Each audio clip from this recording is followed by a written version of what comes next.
Welcome, everyone, to the Calling Out podcast. My name is Matt Britt. And I'm Jamie Schick. And today in the pod, we're never mind. Start again. Sorry. I swear a lot. At 20. Explicit. Welcome, everyone, to the Calling Out podcast. My name is Matt Britt. And I'm Jamie Schick.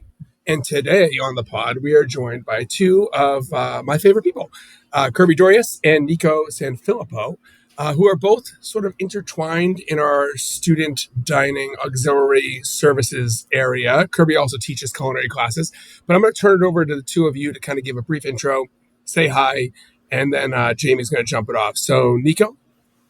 Hi, everyone. My name is Nico, and I am the executive chef of auxiliary services at Johnson & Wales. That basically means I oversee campus dining, food safety, sanitation. I dabble in the catering department a little bit and our commissary bake shop. Excellent. And I am Kirby Dorius. A little bit of an interesting role, like Matt said earlier. I'm a hybrid culinary professor. And then I also do special projects around campus, essentially kind of for the CFIT community, and also kind of bridging the gap to the CFIT community. One of those areas is working in dining with Nico and her awesome team. Before that, graduate from Johnson & Wales, own my own pop-up restaurant, did the executive chef thing, and now I'm back at home with this wonderful group of people. Well, we're so excited to talk to both of you today. And I think I have a lot of questions, but I think one of the first ones, and maybe other people are thinking this too, is you both have such like a unique job at our university. And I'm curious what kind of brought you into this role. And Nico, we'll start with you, and then Kirby, you can jump in. I myself have found myself into a unique situation. It's not one that I ever thought that I would be in. I have a really crazy background in food experience in the industry for like 20 years. So to end up in a campus dining operation is very wild to me. And I'm sure if you talk to people that I've cooked with, they're like, how did you end up there? That's so off brand for you. But it is something that's super unique. And I was obviously drawn to Johnson & Wales because of their reputation in the industry. I was working at a restaurant out in Minneapolis and people knew Johnson & Wales out there. Like everybody knows. So when my wife and I moved to the area, it was natural for me to want to continue to learn about the industry and grow in the industry and be around more like-minded folks. So it was an easy choice to end up here, but it's been quite a journey the last 3 years being at Johnson & Wales, starting off as like a unit manager of Harborside Cafe, evolving into the manager of Snowden, and now being the executive chef of the whole department for almost a year now. And it's been a really interesting and really exciting ride. Mostly because of Kirby, I've been able to really find my people and geek out with them to some extent. Like Kirby's like got that same language as I do. And we're like, oh, what if we do this? How about this? Hot dry noodles? What about this? And so we get to still bring a lot of that experience that we have out in the industry to a situation like campus dining, where it's typically been cafeteria food or traditionally not exciting food. So it is kind of a really unique and cool role. And we get to do a lot of fun stuff like pop-ups, and I get to work with sustainability a lot. And those are two of my big passions. So. Excellent. That's awesome. Yes. And then to Nico's, just to give her compliments as well. She's been a pleasure to work with. It's super fun. It almost reminded me of like the scene from Step Brothers where we were like, what's your favorite dinosaur at the same time? Yes. And we were like, boom, Velociraptor. We're best friends. Yeah. And that's kind of how it happened. But no, yeah, my background too, it's whatever, graduated, obviously. I said I did the pop-up restaurant, and I got into campus dining actually at Brown University, which we're all thinking about today. But yeah, I actually worked there as the assistant director of culinary for almost 8 years. And so that was, hands involved in basically everything Nico's doing right now. And so it was a great experience for me to learn kind of that higher ed dining, right? Big 5,000 people a day sort of thing. Very different from what we all think what we want to be when we leave Johnson and Wales, the tweezer chefs, whatever it may be.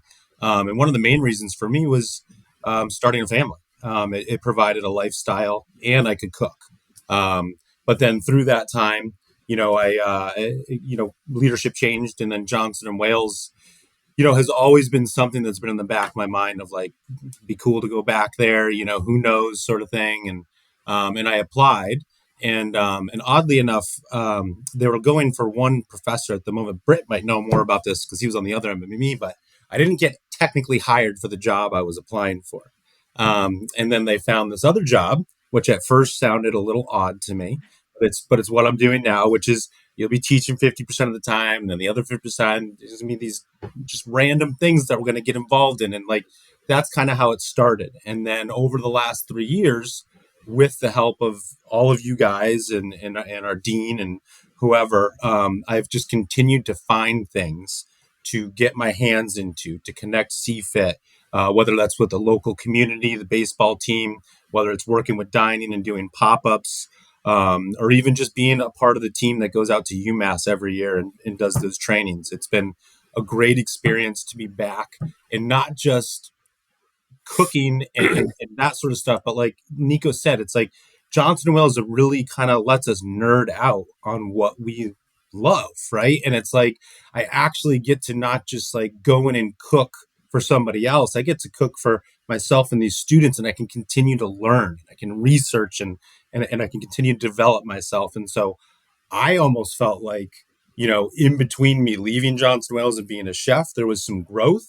But I feel like I've had more growth since I've been back at Johnson Wales than kind of in between leaving. And that's just kind of attributed to the great staff. And I think the continuous kind of like constant growth of trying to be perfect at what we do at Johnson Wales. It's so funny because That's really cool. I actually have had that thought as well, Kirby, that like, sometimes in industry and I want to keep us on what our initial outline was, but like we're going off book right now. In industry, sometimes you can feel restrained, right? Because you're surrounded by four walls, you're surrounded by food costs, expectations, you're surrounded by, labor management, et cetera. And then there is something beautiful about working in a university or an academic setting that, yes, is hyper focused on food, that allows you to grow in ways you never thought possible. And like, Totally. so this, and I say this a lot because clearly I love my job and I love what I do, but like I've got the opportunity to travel more as a faculty member than I ever would have as a chef who is responsible for like services every night. It's kind of amazing. Yes, absolutely. I mean, look at you were able to get the mushroom degree. You know what I mean? Last year, it's like, but that's awesome. Like, and we're furthering our knowledge, and to some extent, it's like looking at leadership and stuff like that. That's how it should be. It should just be kind of your leadership should support all of that and let it grow and let this organic kind of thing happen. And in all fairness, too, like the mushroom degree was not necessarily what I initially thought it was going to be, but it turned out it worked out better for me. Right? I thought it was going to be something completely different. Actually more happy that it was not. That's awesome. That's sweet. So taking it back a little bit to sort of like what you both do in connection with our students, you mentioned that, this is maybe, Nico, this is not your sort of foreseen trajectory, but now here you are. And Kirby, you mentioned that this is something that allows you to not only cook for others, but also cook for yourself. In doing so, I no doubt you understand what the modern student diner looks like. Can you go into that? Like, what is the expectation? And maybe we're a little bit skewed because we are a sort of a food-centric university. But what is the modern expectation of students coming to college when it comes to dining? I could probably try to take a stab at that one. Yes, to answer your question, the expectations are exponentially higher because we are Johnson & Wales. That is always at the forefront of all of the conversations we're having. But I think the modern student is looking for customization. They're looking for flexibility. They're looking for unique experiences. And when I think about the evolution of campus dining, I really think about how we've evolved from this cafeteria mindset, self-operated, to some of these massive operations who are run by third parties. And basically, we're running food halls for the modern eater in our universities. But it's really about the students that are coming to campus are more involved every year that we've seen. They want to know nutrition. They want to know about the allergies. They want to be involved in knowing where their food comes from and what they're eating and having a say and participating in that process. And that's been a really exciting thing for me to see too, is I'm not just creating a menu and they're just eating it, right? Like, we're having dialogues, we're having conversations, we're willing to talk to anybody that's willing to talk to us. And that's the really great thing. Like, we're still self-operated as the Providence campus. So we have a lot more flexibility to meet the students of where they're at. Like, the students that we're serving next semester, we're meeting them where they're at as they're coming in. So if you look even back a year ago, 2 years ago, we are completely different in terms of our flexibility to meet the students where they're at. Whether that's we're focusing on athletics, we're focusing on nutrition, we're focusing on dietary restrictions and allergies, or even like going back to simply prepared foods. That's kind of the direction of what we see for the modern eater. But they're really involved, and it's really exciting to see, because as a chef, I want to talk to you about food. I don't want to just make a menu and put some stuff on a steam table. Let's have that conversation. Let's create a sense of place. And that's kind of where it is. The campus dining food is no longer just meals being served. It's becoming an integral part of the students' experience on campus. We're becoming part of their everyday life. We're the most touched department in the university.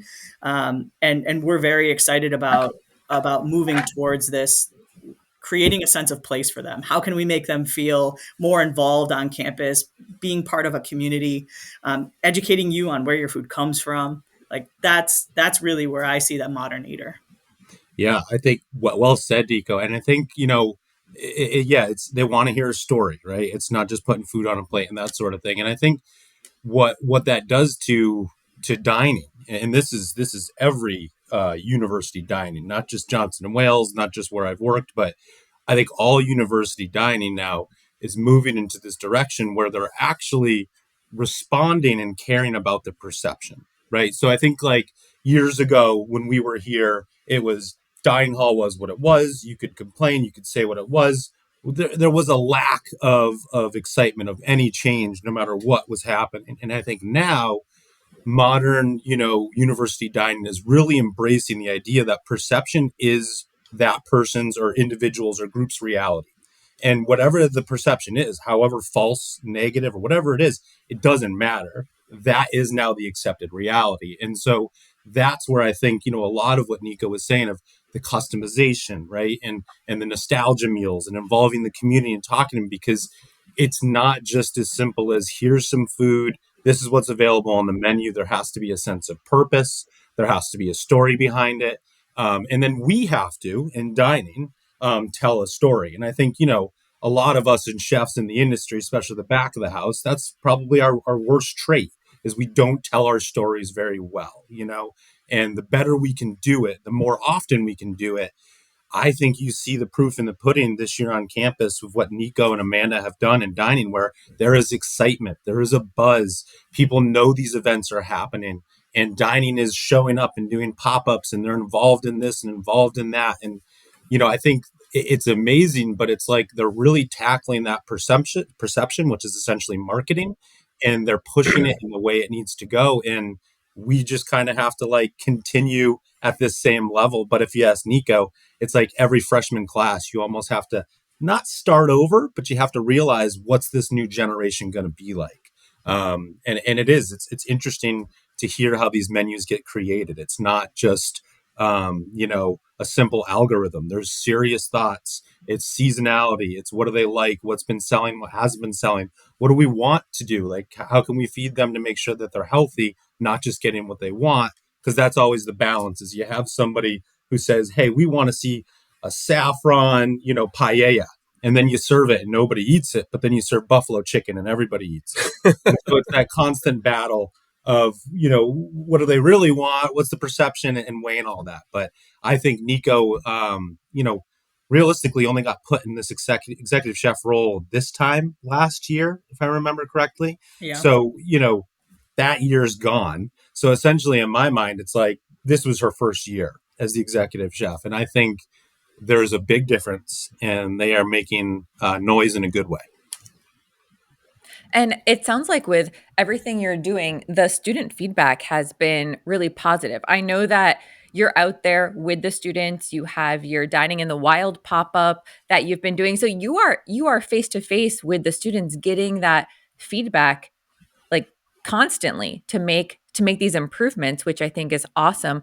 But also kind of makes me wonder, how do you balance incorporating all of this with a budget, which I'm sure you have to stick to, and is always like, money's always going to be important. How do you balance that, taking these requests and giving the students what they want?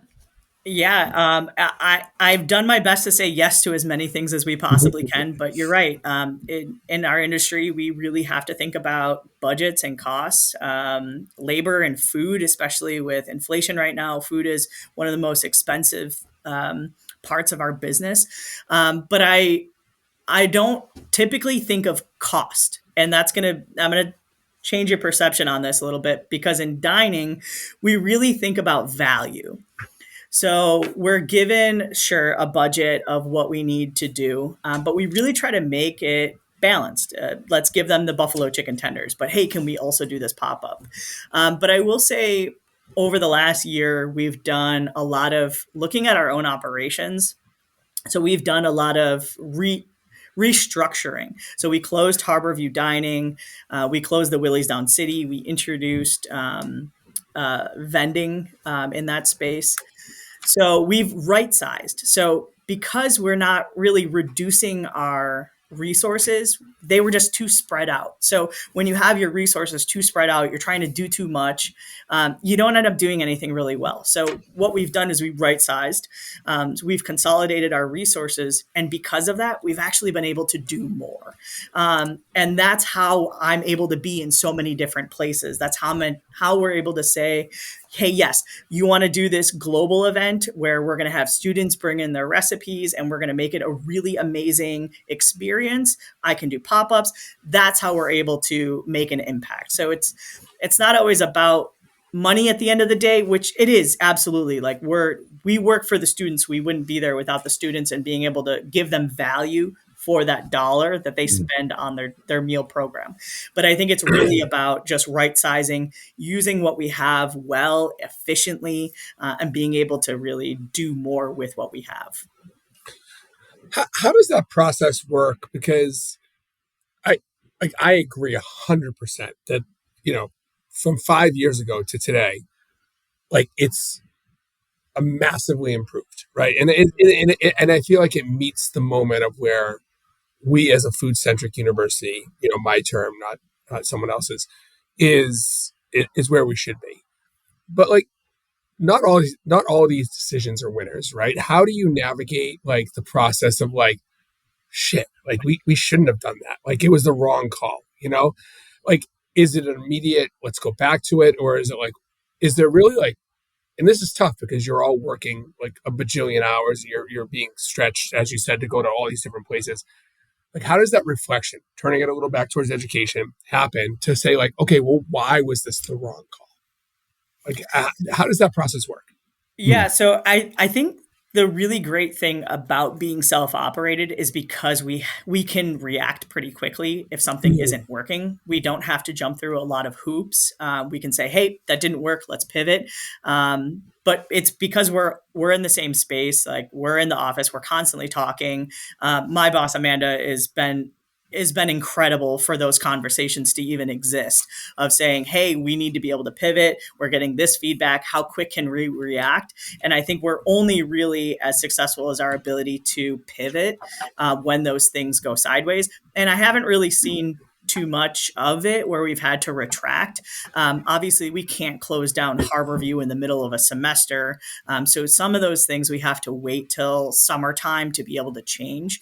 In that summertime, we do a lot of meetings. We do a lot of scheduling and really putting our minds together of what does the next year look like? How do we improve our dining operation? And we have this, we're always sending rocket emojis to each other of like, we're going to the moon. Like, you can't stop us. Like, we're going.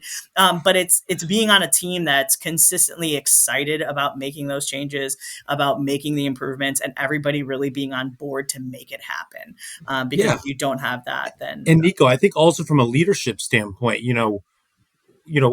what Matt was saying about, when we do fall on our face, when we do make mistakes, I think it's an environment that embraces that. It allows there to be a mistake. It's okay to try something. And if it doesn't work, cool. We're all in it together, and let's just keep moving forward. And I think that's one of the big differences that I see with kind of dining and that leadership, is that it actually gives you the autonomy to reach for the moon, because it's okay if we don't always win, right?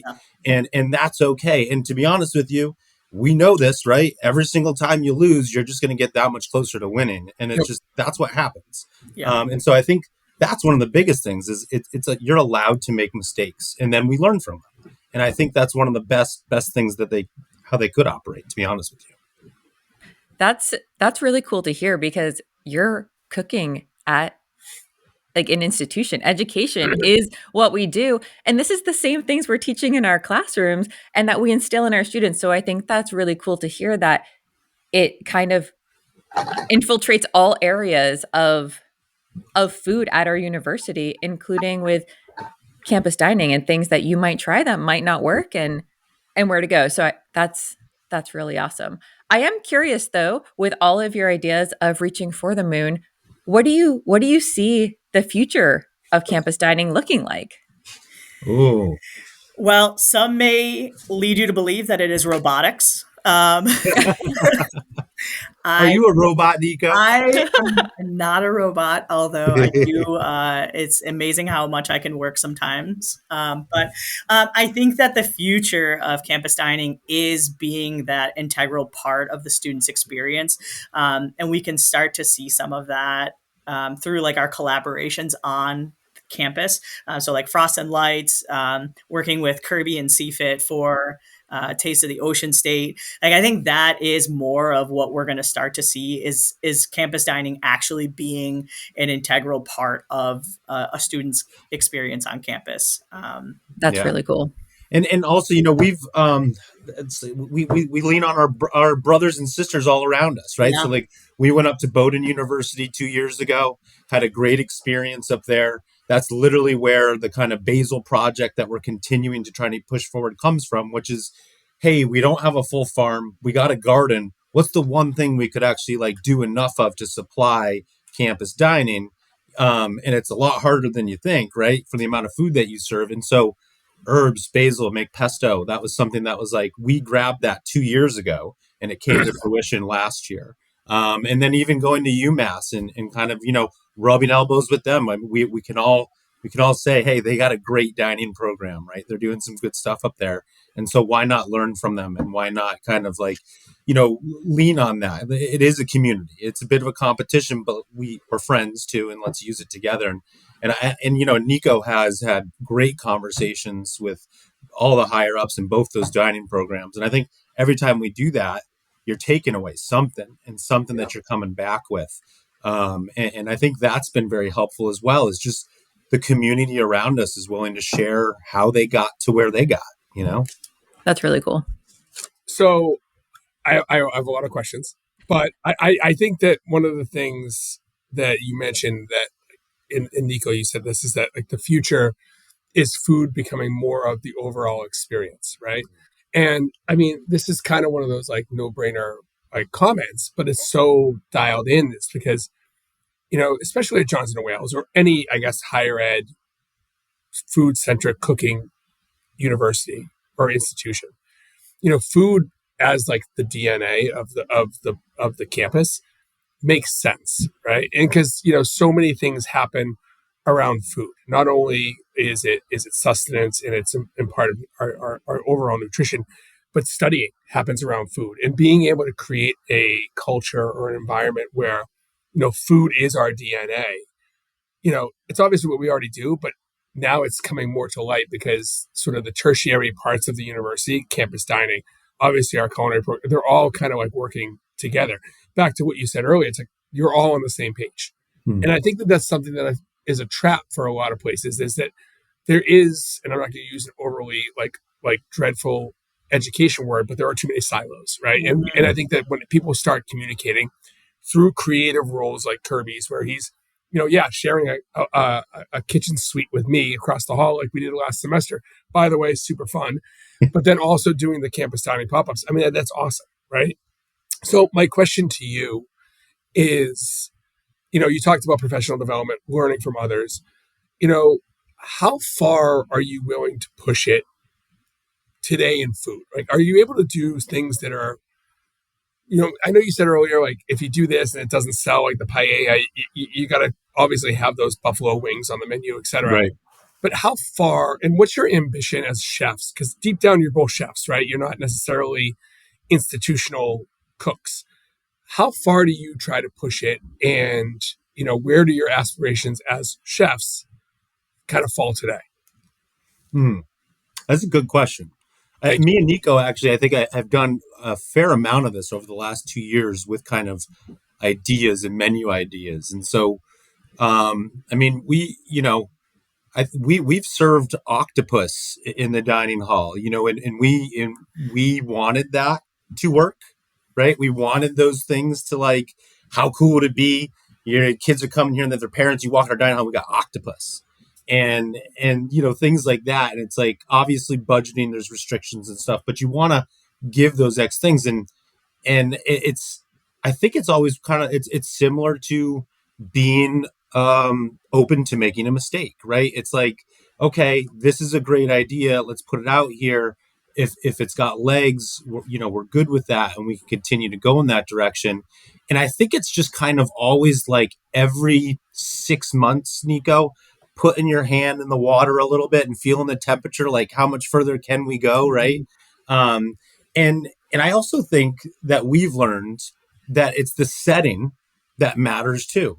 Like, even though dining halls where food is served, it's also a place where people go and they get their go-to and their comforts. And some people just want cereal and milk, and some people just want plain chicken. Some people are happy to eat the cheeseburger every day, and that's what they're looking for.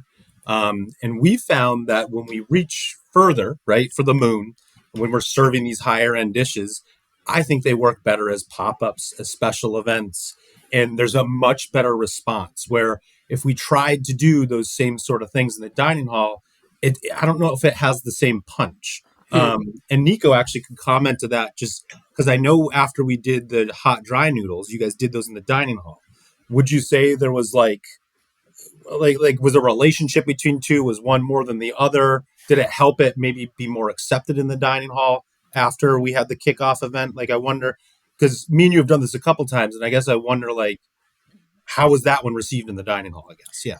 Yeah, it's definitely a challenge to be able to try to push the envelope in the dining halls, just because you're trying to feed so many different diets on a daily basis. You're trying to hit the person that just wants plain chicken and maybe the more adventurous eater. And we have such a broad range of those eaters in our dining halls on a daily basis, which can be very challenging, but it could also be really fun.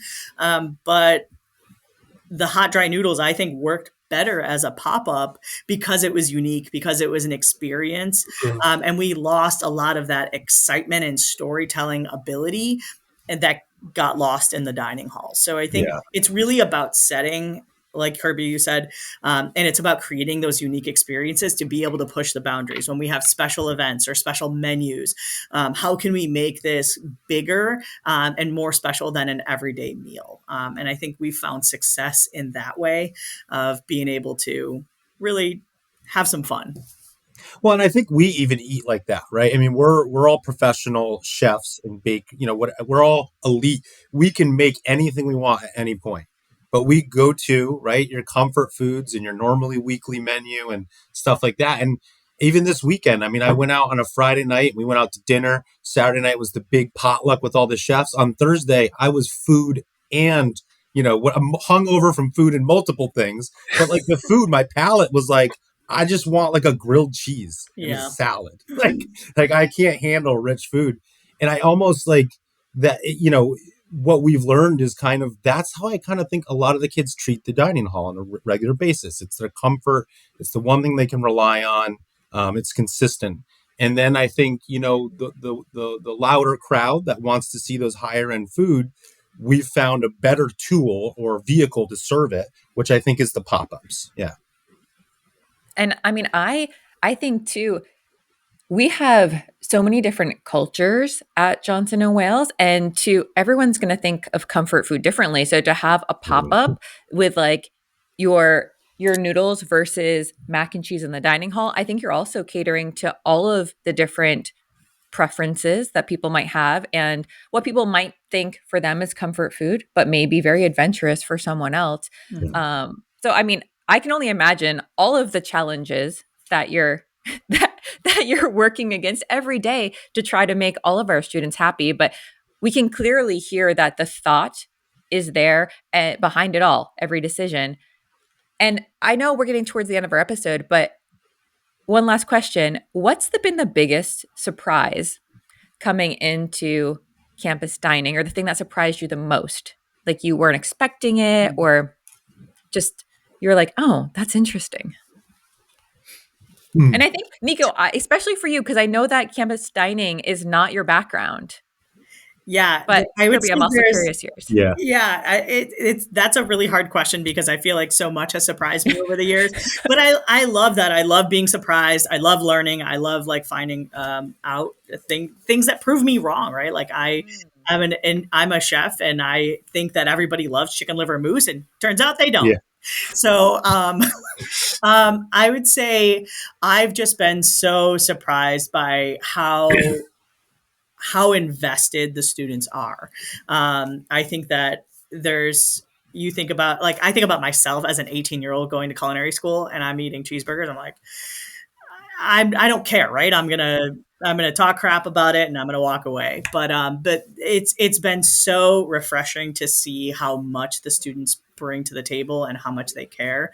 And it's really a pleasure I don't get to do that in the restaurants or in the industry or when I was working at a farm, right? Like you can kind of geek out about some of that stuff, but you're meeting people where they're at. And it's been really nice to take down my expectations of what people I assume they want to eat and really just meet them where they are and meet those basic needs of giving people grilled cheese sandwiches.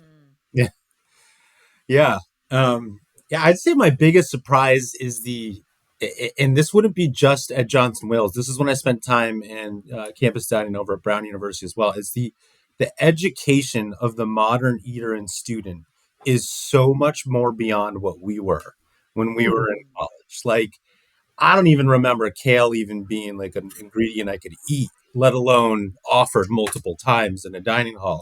And the kids want to know, okay, cool, you got me kale, but where did it come from?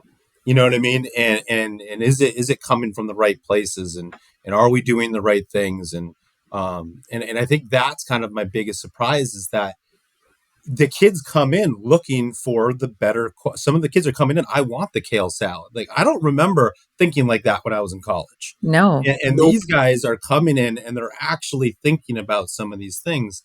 And so I'm just impressed on that end. And I think for Nico, in dining at Johnson and Wales, and I think for all of us, working with these students, it's a good problem to have because it constantly pushes us to be at that level. And I think that leads into kind of the rounding of this answer, which is the kids are going into other universities pleasantly surprised by what they get into the dining halls.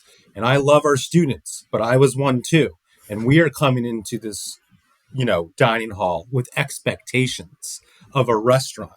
And like I said, it's that perception and that reality that you're fighting with. And to some extent, it's like, it's a good problem to have, but we may never ever be able to like reach that idea of what that incoming person like thinks this perfect dining hall is going to be. And it's like, we just have to keep on pushing forward and getting there. But I think we deal with kids that have a higher knowledge of what we're serving and how we're serving it. And let's be honest, it's tough to walk out of a lab and to be working with foie gras and making fresh pasta and then go to the dining hall. And the dining hall is set up for what it is, right? Like it's like you said, there's budgets, there's restraints, there's all these things, there's a million diets that you have to worry about. And so I think the biggest surprise is just that expectation is so high. But I also think it's what keeps Johnson and Wales at this high level, because the students have that high expectation. So should we, Absolutely. Love it. That's awesome. Well, thank you guys so much for being here today. And I know, it's gearing up to the holiday season. So if we don't see you, happy holidays. And thank you again for doing what you do. It seems like you finally, going back to the beginning of the episode, you found your people and you're now doing great work with those people. Yeah, absolutely. I love being at Johnson & Wales. Such a great community. Thank you again for having me on this podcast, and Merry Christmas to you all. We're going to get you in some of the classrooms too soon. Yes, let's go. That'd be awesome. All right, guys. All right. Thank you, everybody.